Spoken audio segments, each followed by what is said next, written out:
প্রিয় দর্শক, আসসালামু আলাইকুম।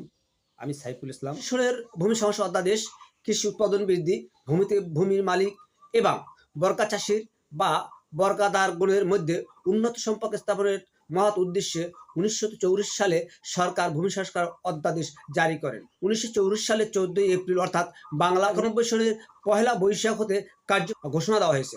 1984 সনের ভূমি সংস্কার অধ্যাদেশ উল্লেখযোগ্য বৈশিষ্ট্য সমূহের কৃষি জমি অধিগ্রহণ সীমিতকরণ, যে কেউ ইচ্ছে করলে যে কোনো পরিমাণ সম্পত্তির মালিক হতে পারবে না, এভাবে সরকার কর্তৃক নির্ধারিত সীমাবদ্ধতা আছে। বিভিন্ন সময় এই সিলিং পরিবর্তন হয়েছে।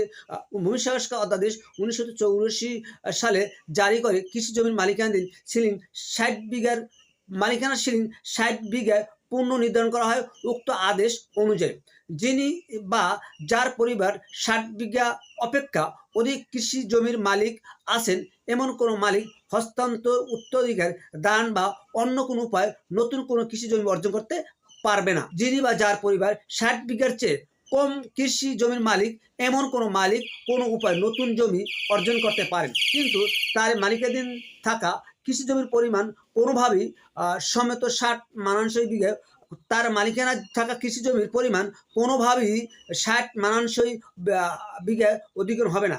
এই আইনের বিধান ভঙ্গ করে কোনো মালিক বা পরিবার 60 বিঘার ঊর্ধ্বে কৃষি জমির মালিকানাতে অর্জন করলে 60 বিঘার অতিরিক্ত সকল কৃষি জমি সংস্কার বাজেয়াপ্ত করতে পারবে, অথবা সরকার অনুকূলে অর্পিত বলে উত্তরাধিকার দান বা উইল সূত্রে অর্জিত জমি ব্যতীত অন্যান্য ক্ষেত্রে মালিককে কোনো ক্ষতিপূরণ দেওয়া হবে না। নির্ধারিত বিধি মোতাবেক ক্ষতিপূরণ দেওয়া হবে। আজকের এই ভিডিওটি আপনাদের সহায়ক হলে আমাকে লাইক, কমেন্ট এবং শেয়ার করে উৎসাহ দেওয়ার জন্য অনুরোধ করছি। খোদা।